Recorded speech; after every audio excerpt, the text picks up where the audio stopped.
नमस्कार। हम पढ़ रहे हैं कक्षा 10 राजस्थान अध्ययन और उसका 10वां लेसन है राजस्थान के प्रमुख पर्यटन स्थल। कला संस्कृति की ये क्लास जो हाई कोर्ट की भर्ती है 4th ग्रेड की, उसके लिए तो बहुत ही इंपॉर्टेंट क्लासें हैं ये सारी, क्योंकि पेपर में प्रश्न यहीं से आएंगे। चलिए हम देख लेते हैं राजस्थान में पर्यटन स्थल कहाँ कहाँ का है और किस किस प्रकार ये बना है। सबसे पहले देखें तो पर्यटन आज विश्व के सबसे बड़े उद्योगों में से एक अपना स्थान बना चुका है। राजस्थान में पर्यटन स्थलों की दृष्टि से संपन्न राज्य है, यानी यहाँ का प्रत्येक जिला और जिले के अंदर बहुत सारे स्थान ऐसे हैं जो देखने योग्य हैं। यहाँ हर वर्ष लाखों सैलानी आते हैं। आंकड़े बताते हैं कि भारत आने वाला हर तीसरा पर्यटक राजस्थान जरूर आता है। राजस्थान में पर्यटन विभाग की स्थापना 1956 में की गई और इसे उद्योग का दर्जा 1889 में दिया गया। तो दोनों ही प्रश्न इंपॉर्टेंट हैं। पर्यटन विभाग की स्थापना 1956 और इसी उद्योग का दर्जा कब दिया गया पर्यटन को, तो 1989 को। आज प्रत्येक पर्यटन से विदेशी मुद्रा प्राप्त करना चाहता है। इस हेतु प्रचार प्रसार भी किया जा रहा है। राजस्थान सरकार भी इस दिशा में सराहनीय प्रयास कर रही है। राजस्थान को पर्यटन की दृष्टि से 10 सर्किटों में बांटा जाना इसी प्रयास का परिणाम है। यहाँ पर हम राजस्थान के कुछ महत्वपूर्ण पर्यटन स्थलों का अध्ययन करेंगे। तो सबसे पहले अपन देखते हैं जहाँ अल्फ़ाबेट के हिसाब से अजमेर आता है। सबसे पहले तो अजमेर की बात करें तो सबसे पहले आता है 2.5 दिन का झोंपड़ा। अजमेर में सबसे बड़ा और फेमस चीज़ देखने वाली है 2.5 दिन का झोंपड़ा। यह इमारत पहले एक संस्कृत महाविद्यालय थी जिसका निर्माण विग्रहराज चतुर्थ ने करवाया था। बाद में सुल्तान मोहम्मद गौरी के एक सेनापति जिसका नाम कुतुबुद्दीन ऐबक था ने इसे मस्जिद में तब्दील करवा दिया।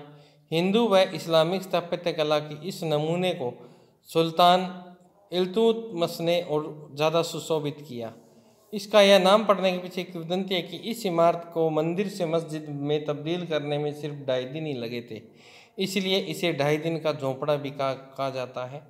दूसरा मत है कि मराठा काल में यह पंजाब शाह बाबा का 2.5 दिन का उर्स भी होता था, इसलिए इसका नाम 2.5 दिन का झोंपड़ा कहा जाता है। तो एक प्रश्न तो ये भी पूछा गया है कि यहाँ किस बाबा का उर्स लगता है। उर्स मीन्स होता है पर्व, खुशी का, ठीक है। जैसे अपन मेले बोलते हैं वैसे उर्स बोलते हैं उर्दू में। तो यहाँ पंजाब बाबा का 2.5 दिन का क्या लगता है, उर्स लगता है, मेला लगता है। तो 2.5 दिन का झोंपड़ा कहाँ है, अजमेर में है। और ये किसने बनवाया था, विग्रहराज चतुर्थ ने बनवाया था। और इसको मंदिर से मस्जिद में तब्दील करने वाला कौन था, कुतुबुद्दीन ऐबक था। और ये ध्यान रखना है कि यहाँ का किस बाबा का उर्स लगता है, तो ध्यान रखना पंजाब शाह बाबा का उर्स लगता है। तो यहाँ से ये प्रश्न बनते हैं। दूसरा आता है अजमेर में ही दूसरी दरगाह है ख्वाजा साहब की दरगाह। अजमेर में सर्वाधिक देशी और विदेशी पर्यटक ख्वाजा मोइनुद्दीन चिश्ती की दरगाह पर मन्नत मांगने आते हैं और अपनी मन्नत पूरी होने पर चादर चढ़ाने भी आते हैं। सभी धर्मों के लोगों में ख्वाजा साहब की बड़ी मान्यता है। दरवाजे के मुख्य 3 गेट हैं। मुख्य द्वार को निजाम दरवाज़ा कहा जाता है जो हैदराबाद के नवाब ने बनवाया था। फिर मुगल सम्राट शाहजहाँ द्वारा बनाई गई शाहजहानी दरवाज़ा है और सुल्तान मोहम्मद खिलजी द्वारा बनाया गया बुलंद दरवाज़ा है। तो ये इंपॉर्टेंट हो गया अपने यहाँ पे। बुलंद दरवाज़ा किसने बनाया था, तो सुल्तान मोहम्मद खिलजी ने बनाया था। उर्स के दौरान दरवाजे पर दरगाह पर झंडा चढ़ाने की रस्म के बाद बड़ी देग जिसमें 4800 किलो और छोटी देग जिसमें 2240 किलो खाद्य सामग्री पकाई जाती है, जिसे भगत लोग प्रसाद के तौर पर बांटते हैं। तो ये छोटी देग और बड़ी देग किसने बनाई थी, छोटी देग तो जहांगीर ने बनाई थी और बड़ी देग अकबर ने बनवाई थी। देग का मतलब आपने कढ़ाई जिकन बोला नहीं आप वो। श्रद्धालु अपनी मनोकामना पूर्ण होने पर इन देगों में भोजन पकवाते हैं और बांटते हैं। सर्वाधिक आश्चर्य की बात है यहाँ केवल शुद्ध शाकाहारी भोजन ही पकाया जाता है। फिर है आना सागर झील, वेरी वेरी इंपॉर्टेंट है, पेपर में पूछा जाता है। आना सागर झील कृत्रिम झील है जिसका निर्माण अजयराज चौहान के पुत्र अर्णोराज चौहान ने करवाया था। और पेपर में क्या देता है, अजयराज देता है। ये कंफ्यूज करने वाला प्रश्न है। अजयराज चौहान का पुत्र था कौन, अर्णोराज चौहान, उसने बनाया था। तो आप इसको कैसे याद रखोगे, तो देखो हिंदी जो इन्होंने पढ़ी है उसमें एक नियम आता है कि न होता है वो किस में बदल जाता है, अण में बदल जाता है। संधि का एक नियम है कि न किस में बदलता है, अण में। तो यहाँ 2 नंबर पे देखें न है और यहाँ 2 पे देखें अण है, तो ऐसे याद रख सकते हैं आप इसे। इन्हें अन्ना जी के नाम से पुकारा जाता है। इन्हीं के नाम पर अन्ना सागर झील का नाम रखा गया। इसके निकट दौलत बाग मुगल सम्राट जहांगीर द्वारा, ये इंपॉर्टेंट है, दौलत बाग किसने बनाया था, जिसे अब सुभाष बाग के नाम से भी जाना जाता है, तो ये जहांगीर ने बनाया था। 12 दरिया सम्राट शाहजहां ने बनवाई थी। तो दोनों ही प्रश्न पेपर में, पहले के पेपरों में आ चुके हैं, तो ध्यान रखना। जहांगीर ने क्या बनाया था, दौलत। कैसे याद रखोगे कि अकबर ने खूब दौलत कमाई और उसकी औलाद कौन थी, जहांगीर थी, तो उसने क्या बना दी, दौलत। और जहांगीर का जो पुत्र था शाहजहां, उसने ताजमहल बनवाया था, तो सारे पैसे क्या हो गए थे, लग गए थे, तो उसके पास कुछ नहीं बचा था, तो उन्हें 12 आके क्या बिछा ली थी, दरी बिछा रही थी। तो ऐसे याद रख सकते हो ट्रिक से। सफेद मार्बल में बनी 12 दरियां हरे भरे वृक्ष कुंजों से घिरी है। यहाँ सुस्ताने और मानसिक शांति के लिए पर्यटक आते हैं। तो ध्यान रखना, थोड़ा सा ट्रिक भी याद रखा करो ताकि कंफ्यूजिंग ना हो। मेयो कॉलेज, यह भारतीय राजघरानों के लिए बच्चों के लिए बोर्डिंग स्कूल हुआ करता था। अंग्रेजों के समय रिचर्ड बार्क द्वारा 1875 में मेयो कॉलेज की स्थापना हुई। तो ये सन भी पूछा गया कि मेयो कॉलेज की स्थापना कब हुई, तो 1875 में हुई थी। इस भवन का स्थापत्य इंडो सौरसनिक यानी भारतीय और अरबी शैली का अतुल्य उदाहरण है। संगमरमर से बना भवन अद्वितीय है। तो सोनी जी की नासिका बहुत बार पेपर में पूछा गया, सीधा पूछे सोनी जी की नासिका कहाँ है, तो ध्यान रखना सोनी जी की नासिका कहाँ है, अजमेर में है। 19वीं सदी में जैन मंदिर भारत के समृद्ध मंदिरों में एक है। जैन मंदिर है ये। इसका मुख्य कक्ष स्वर्ण नगरी का नाम दिया गया है। प्रवेश पर लाल पत्थर बना है, अंदर संगमरमर की दीवारें हैं जिन पर कास्ट की आकृतियां हैं और शुद्ध स्वर्ण पत्थरों से जैन तीर्थंकरों की छवियां और चित्र बने हैं। ठीक है, और फिर ये प्रश्न भी पेपर में जिन्होंने दिए हैं वो बता देंगे। पूछा एकमात्र राजस्थान में ब्रह्मा मंदिर या विश्व का एकमात्र ब्रह्मा मंदिर कहाँ है, ध्यान रखना वो कहाँ है, पुष्कर में है।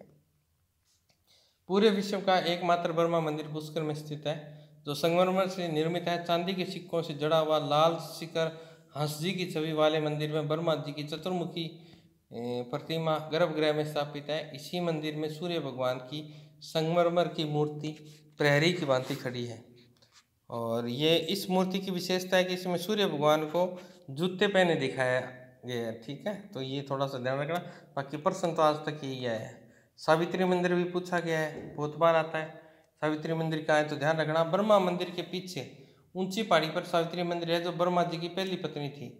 मंदिर तक पहुंचने के लिए सुविधाजनक सीढ़ियां बनी है। ऊपर चढ़कर मंदिर के नीचे की ओर झील, मंदिर, रेत के टीले, इनका बहुत ही सुंदर दृश्य दिखाई देता है। एक किंवदंती है कि ब्रह्मा जी ने पुष्कर में अपना यज्ञ करने के लिए गायत्री जी से दूसरा विवाह किया था।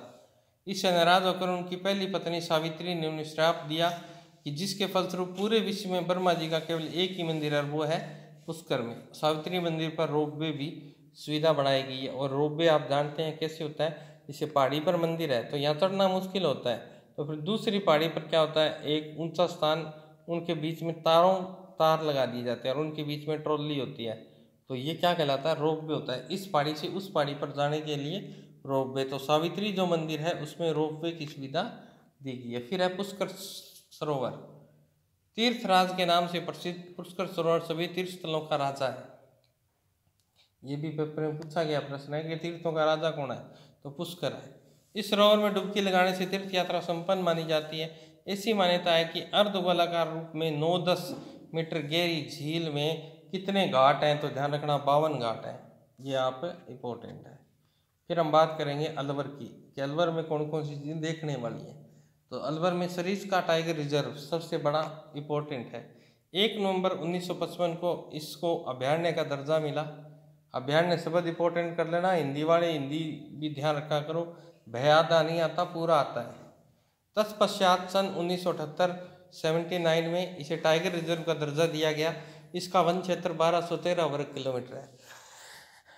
ठीक है, बाघ के अलावा यहाँ विविध पशु पक्षियों की प्रजातियां नीलगाय, लोमड़ी, जंगली सुअर, तेंदुए, सांबर, बंदर पाई जाती हैं। पक्षियों में जंगल बेबलर, बुलबुल, कीवल, कैस्ट्रेट, स्पैटेंट, eagle, red spurfowl, sand grounds, wood पाए जाते हैं। तो यहाँ से थोड़ा सा ये ध्यान रखना है कि सरिस्का टाइगर रिजर्व को कब बनाया गया अभ्यारण्य का दर्जा, तो 1 नवंबर 1955 को।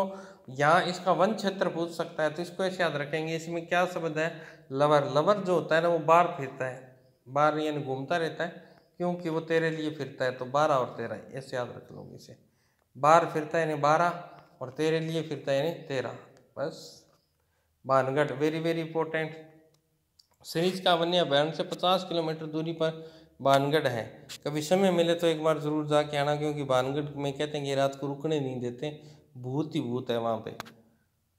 आमेर के महाराजा भगवान दास के पुत्र माधव सिंह ने अपनी प्रथम नगरी के रूप में भानगढ़ की स्थापना की। कालांतर में भानगढ़ के वीरान होने के संबंध में किंवदंतियां प्रचलित है। भानगढ़ को भारत में सर्वाधिक रहस्यमय स्थान होने का गौरव प्राप्त है। आज भी इस किले में खंडरों में 7 मंजिला महल के अवशेष, सुव्यवस्थित बाजार, दुकानें, सोमेश्वर महादेव मंदिर, गणेश मंदिर और तालाब नजर आते हैं। अब आएगा मूसी महारानी की छतरी, इंपॉर्टेंट। मूसी महारानी की छतरी अलवर में है। किसने बनवाई, कब बनवाई, तो ध्यान रखना विनय सिंह ने बनवाई थी। महाराजा बख्तावर सिंह की रानी मूसी रानी की स्मृति में उनके देवर महाराजा विनय सिंह द्वारा बनाई गई इस छतरी की वास्तुकला में भारतीय व इस्लामिक शैली का मिश्रण है। सफ़ेद संगमरमर से बनी इस छतरी में 12 विशाल स्तंभ और 27 अन्य स्तंभ हैं। इसके आंतरिक भाग में श्री कृष्ण भगवान, रामचंद्र जी, लक्ष्मी जी, सीता माता की छवियाँ चित्रित है। अलावली की पहाड़ी से गिरी द सिटी प्लेस, सागर झील और मंदिर के पास ये छतरियाँ शोभायमान है। महाराजा बख्तावर सिंह के जीवन संबंधी चित्रण भी छतरी में विद्यमान है। सिर्फ इसका निर्माण पूछा गया है और ये कहाँ है, ये 2 ही प्रश्न आए हैं। तो मूसी महारानी की छतरी अलवर में है, जिसे किसने बनाई थी, मूसी महारानी का एक देवर था जिसका नाम था विनय सिंह, उसने बनवाई थी। और ये किसकी पत्नी थी, बख्तावर सिंह की। भरतरी मंदिर इंपॉर्टेंट है क्योंकि अभी थोड़ा लेटेस्ट है, क्योंकि नाम बदला गया है खेतल तिजारा का, उसे कहा गया भरतर नगरी। तो ध्यान रखना, ये प्रश्न पूछ सकता है कि भरतरी अलवर के एक वैरागी शासक थे, उनका जीवन अंतिम वर्ष यहीं बीते। महाराजा जय सिंह ने 1924 में भरतरी के मंदिर का नया स्वरूप दिया। मंदिर में एक अखंड ज्योत सदैव प्रज्वलित रहती है। यह मुख्य मेला भाद्रव शुक्ल अष्टमी को लगता है, यानी आज हो गई भाद्रव शुक्ल चतुर्थी, गणेश चतुर्थी आज, तो 4 दिन बाद में लग जाएगा, जिसमें बड़ी संख्या में श्रद्धालु बाबा भरतरी की आराधना करने आते हैं। पास में हनुमान मंदिर है, शिव मंदिर है, राम मंदिर भी है। सिल्लीसेट झील वेरी वेरी इंपॉर्टेंट। अरावली के पश्चिम छोर में पहाड़ों के बीच प्रसिद्ध सिल्लीसेट झील स्थित है। अलवर से सरिस्का जाते समय 15 किलोमीटर की दूरी पर यह झील है, जिसका निर्माण भी विनय सिंह ने 1845 ईस्वी में सिल्लीसेट बांध के रूप में करवाया। स्थानीय नदी रूपारेल की एक शाखा को रोककर यह झील बनाई गई है। तो ध्यान रखना, सिल्लीसेट झील को पानी किससे आपूर्ति होती है, तो ध्यान रखना रूपारेल। ये ज्योग्राफी का प्रश्न भी है, पूछा गया प्रश्न है कि रूपारेल नदी कहाँ स्थित है, तो ध्यान रखना कहाँ है, अलवर में है। इस झील के किनारे हरी भरी वादियों के बीच मोती सा चमकता सिल्लीसेट एक लेक पैलेस दिखाई देता है, जिसे राजस्थान पर्यटन विभाग निगम द्वारा हेरिटेज होटल के रूप में संचालित किया जाता है। सिल्लीसेट झील में पर्यटकों के लिए बोटिंग और बर्ड वॉचिंग की भी सुविधा है। सर्दियों में यहाँ विभिन्न प्रजाति के पक्षी और पानी पर तैरती बतखें, मगरमच्छ सबका मन मोह लेते हैं। चलिए फिर पढ़ते हैं बांसवाड़ा। बांसवाड़ा को कहा जाता है सुनहरे द्वीपों का शहर, ठीक है। तो सबसे पहले यहाँ देखने वाली चीज़ है बांसवाड़ा में माही बांध। माही नदी पर बांसवाड़ा से 18 किलोमीटर दूर संभाग का सबसे बड़ा बांध है, जिसमें 16 गेट और बांध की लंबाई 3.10 किलोमीटर है। तो वर्षा काल में जब पूरा भर जाता है तो सभी गेट खोलने पर जो दृश्य उत्पन्न होता है उसका नज़ारा अनुपम और मनोहरी होता है। इसे देखने के लिए पूरे वर्ष सैलानी इंतजार करते हैं। यहाँ वाटर स्पोर्ट्स की असीम संभावना है। फिर आता है Tripura Sundari, very very important, paper में पूछा गया प्रश्न। बांसवाड़ा और डूंगरपुर मार्ग पर 19 किलोमीटर दूरी पर तलवाड़ा ग्राम के पास उमराई गांव में स्थित मां त्रिपुरा सुंदरी का प्राचीन मंदिर है। तो बस यही प्रश्न पूछा गया है कि त्रिपुरी सुंदरी का मंदिर किस जिले में है, तो ध्यान रखना बांसवाड़ा जिले में है। मंदिर के उत्तरी भाग में सम्राट कनिष्क के समय के एक शिवलिंग होने से कहा जाता है कि यह स्थान कनिष्क के पूर्व काल से ही प्रतिष्ठित है। काले पछाड़ के सिंह पर सवार 18 भुजाओं वाली दिव्य आयुध धारण किए देवी की प्रतिमा, विशाल प्रतिमा शक्तिपीठ के रूप में जानी जाती है। स्थानीय लोग इसे तरतराई माता त्रिपुरा महादेवी के नाम से पुकारते हैं। मंदिर के समीप शिलालेख विक्रमी संवत 1540 को लगा हुआ है। देश विदेश में प्रसिद्ध शक्तिपीठ माँ त्रिपुरा सुंदरी आस्था का प्रमुख धार्मिक पर्यटन स्थल है। चैत्र व आश्विन नवरात्रि में हजारों की संख्या में श्रद्धालु अपनी मनोकामना के लिए यहाँ आते हैं। फिर मानगढ़ धाम, ऐसा कोई पेपर नहीं जहाँ से मानगढ़ धाम से प्रश्न ना आया हो। इतने प्रश्न बनते थे, सारे के सारे पूछ लिए मानगढ़ धाम किस जिले में, पहला तो ये पूछा गया कि बांसवाड़ा में, और कंफ्यूज कहाँ करता है, डूंगरपुर में। तो ध्यान रखना, मांझा नहीं तो बांस ले गया हूँ। मांझा कोई नहीं मानता है तो हम फिर डांग उठाते हैं ना, डांग किसकी होती है, बांस की होती है। तो राजस्थान के जलियांवाला बाग के नाम से प्रसिद्ध मानगढ़ धाम, राजस्थान का जलियांवाला बाग किसे कहा जाता है, मानगढ़ धाम को कहा जाता है। बांसवाड़ा से 85 किलोमीटर दूरी पर आनंदपुरी के समीप राजस्थान गुजरात की सीमा की पहाड़ी पर स्थित है।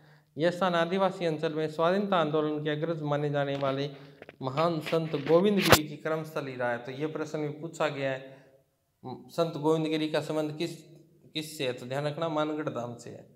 ऐतिहासिक मान्यता के अनुसार इसी स्थान पर गोविंद गुरु के नेतृत्व में मानगढ़ की पहाड़ी पर सभा के आयोजन के दौरान अंग्रेजी हुकूमत के खिलाफ स्वतंत्रता की मांग कर रहे 1500 राष्ट्रभक्त आदिवासियों को 17 नवंबर 1913, ये डेट भी पूछ ली गई है, लिख लीजिएगा, ये डेट भी पूछ ली। अंग्रेजों ने निर्ममतापूर्ण गोली चलाकर इसकी न्यायशीर्ष हत्या कर दी थी।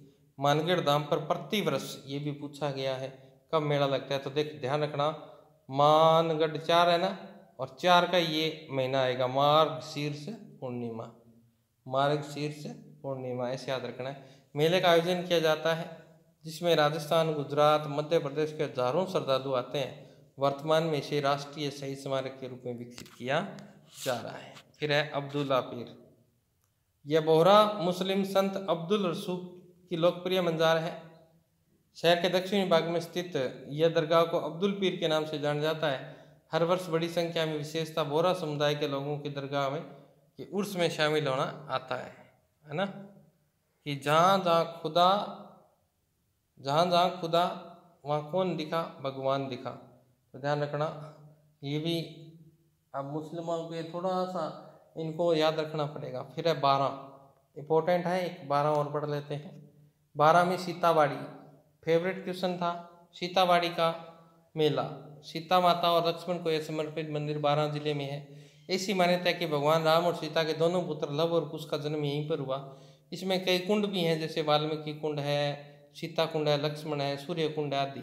सीताबाड़ी का मेला भी यहीं आयोजित किया जाता है। तो इम्पोर्टेंट प्रश्न है, मैंने आपको बताया था, यही प्रश्न पूछा गया है, तो 12 में है। फिर शेरगढ़ का किला, ये भी पेपर में आया हुआ है, किस नदी के किनारे स्थित है, ऐसा पूछा गया है। तो शेरगढ़ का किला 12 से लगभग 65 किलोमीटर दूर परवन नदी के किनारे स्थित है। तो ये इंपॉर्टेंट प्रश्न है। यह स्मारक शासकों के लिए बहुत ही सामरिक महत्व रखता है। अनेक वर्षों से विभिन्न राजवंशों के शासन में शेरगढ़ ने अपना नाम शेरशाह द्वारा कब्जा करने के बाद मिला। इसका नाम कोसवर्धन था। इंपॉर्टेंट है, ये भी पेपर में पूछा गया कि कोसवर्धन दुर्ग किसका पुराना नाम है, तो ध्यान रखना, शेरगढ़ दुर्ग का पुराना नाम है कोसवर्धन दुर्ग। कोस में से होते पैसे। फिर है रामगढ़ भंडदेवरा मंदिर, ये भी इंपॉर्टेंट है, 12 जिले में है। भगवान शिव को समर्पित 10वीं शताब्दी का प्राचीन मंदिर माना जाता है। इसकी वास्तुशैली खजुराहो शैली से मिलती है, इसलिए राजस्थान का मिनी खजुराहो कहा जाता है। इंपॉर्टेंट पर्सन है, राजस्थान का मिनी खजुराहो किसे कहते हैं, तो रामगढ़ भंडदेवरा 12 को मिनी खजुराहो कहते हैं। एक छोटे से तालाब के किनारे बसा यह मंदिर अन्य मंदिरों से अनूठा है। यहाँ प्रसाद के तौर पर एक देवता को मिठाई, सूखे फल चढ़ाए जाते हैं, और दूसरे आराध्य की सेवा में यहाँ मांस मदिरा प्रस्तुत की जाती है। तो ये था अपना जिले, और कल हम आगे जिले, सारे जिले हैं तो सभी जिलों को पढ़ेंगे। तो आज के लिए इतना ही। इतनों को आप अच्छी तरह से नोट्स बना लीजिए, जो जो प्रश्न बताए हैं बस वो याद करने हैं। तो मिलते हैं कल नए जोश के साथ, तब तक मिलेंगे, तब तक स्वस्थ रहें, मस्त रहें। जय राजस्थान, जय भारत।